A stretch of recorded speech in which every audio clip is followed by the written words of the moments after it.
एक ताज़ा उदाहरण देता हूँ। आजकल भारत में एक खराब बीमारी घुस गई है, चिकनगुनिया। लाखों लोग प्रभावित हैं। मैं 6 महीने से गांव-गांव घूम के उसका इलाज कर रहा हूँ और आपको सुनकर ताज्जुब होगा, ज़्यादा लोगों को इलाज में मैं एक ही बात बताता हूँ, तुलसी का काढ़ा पी लो, नीम की गिलोय होती है ना, उसको भी उसमें डाल लो, थोड़ा सूंठ डाल लो, थोड़ी छोटी पीपर डाल लो, बस ये 4-5 चीज़ें, और थोड़ा गुड़ डाल लो क्योंकि ये कड़वा इतना है कि पी नहीं पाओगे। इतने मात्र से 3 खुराक में बीमारी ठीक हो रही है। और जो एलोपैथी से कर रहे हैं ना, बोवेरॉन के 3-3 इंजेक्शन ठोक दो, डाइक्लोफेनेक दे दो और पैरासीटामोल भी दे दो, जो तुम्हारे पास है सब दे दो। 20-20 दिन से बिस्तर में पड़े तड़प रहे, 20-20 दिन से। अभी आज मैं आया भीलवाड़ा से, और आने का देरी का कारण भी यही है कि वहाँ 1 लाख लोग चिकनगुनिया से पीड़ित हैं। वहाँ डॉक्टर आते हैं, राजीव भाई जरा बताओ ना। मैंने कहा अपना इंजेक्शन खुद क्यों नहीं ठोक लेते? कहते हमें मालूम है इसके साइड इफ़ेक्ट क्या हैं, तो पेशेंट को क्यों नहीं बताते? इतने हरामखोर हो, तुम्हें मालूम है कि इसका साइड इफेक्ट क्या है? वोवेरॉन लगाएंगे तो क्या होने वाला है? मुंह में छाले हो जाएंगे, गले में छाले हो जाएंगे, अल्सर भी हो सकता है, तुम जानते हो, फिर पेशेंट को क्यों नहीं बताते? ये हरामखोरी तुम में कहाँ से आ गई? अपने को इंजेक्शन ठोकोगे नहीं, उसको ठोकते जाओ, ठोकते जाओ, तुम्हें मालूम नहीं है ठीक नहीं होगा, फिर पैरासीटामोल देते जाओ, डाइक्लोफेनेक देते जाओ, नोवलजिन के इंजेक्शन लगाते जाओ। और दुर्भाग्य से एलोपैथी ने ये सब नाम 20 साल पहले बैन कर दिए।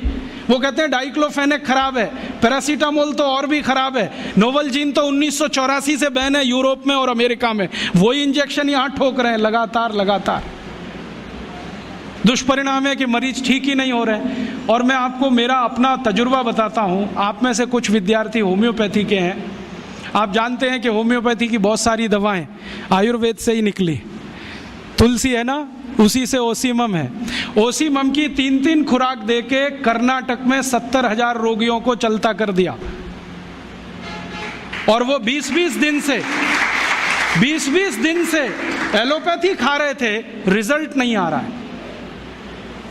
ओसीमम 200 की 3 खुराक सफिशिएंट, और आदमी 20 दिन से तड़प रहा है बिस्तर में, न नींद आ रही है, न चैन मिल रहा है, इतनी उल्टियां हो रही हैं, बुखार उतर नहीं रहा है, सब तकलीफ है।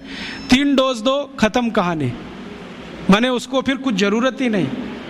और फिर आज स्थिति यह है कि कर्नाटक सरकार ने हमारे ये कैंपों के रिजल्ट देखने के बाद अपने डायरेक्टर्स और जॉइंट डायरेक्टर सबको लाइन से लगा दिया, जाओ राजीव दीक्षित के पास, सीखो उससे वो क्या दे रहा है और रिजल्ट क्यों आ रहे हैं। हमने 70,000 पेशेंट को दवा दी, 6 मरे, और उन्होंने 1,22,000 को दी, उसमें से मुश्किल से 6 बचे।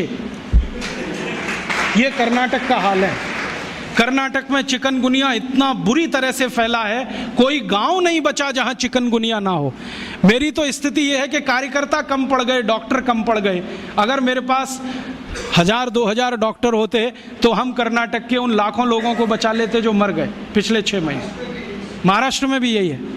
रिजल्ट मिलते हैं उन दवाओं से, तो भरोसा क्यों नहीं करें उनके ऊपर?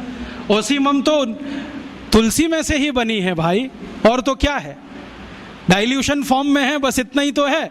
और तुलसी का काढ़ा समझ लो मदर टिंचर फॉर्म है उसका, तो काढ़ा दे दो तो समझ लो मदर टिंचर दे दिया, और पोटेंसी में दिया तो डाइल्यूट करके दिया। और आप जानते हैं कि ये आयुर्वेद का ही सिद्धांत है कि औषधि की मात्रा जितनी कम रखो, असर उतना ही अधिक है। होम्योपैथी तो इसी पे काम करती है। तो अपने विज्ञान में दम तो है, अपनी विद्या में दम तो है, बस इसका प्रचार करने की बात है। प्रचार कौन करेगा? आप करेंगे।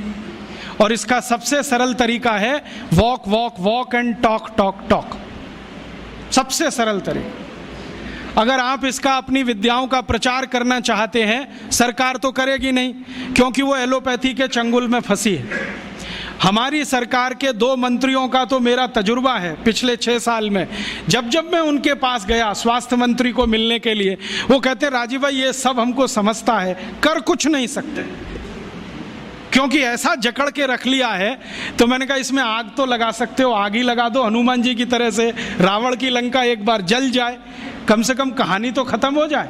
तो कहते हैं उतनी हिम्मत अभी तक नहीं आई है, आ जाएगी तो वो भी लगा देंगे। तो उनमें तो आने से रही, क्योंकि वो तो फंसे हैं अपने स्वार्थ में। आप इसको तैयारी करो, एक ना एक दिन ये विदेश से आई हुई चिकित्सा पद्धति के तंत्र को ऐसे ही उखाड़ के फेंकना है जैसे ईस्ट इंडिया कंपनी को उखाड़ के फेंका था हमने।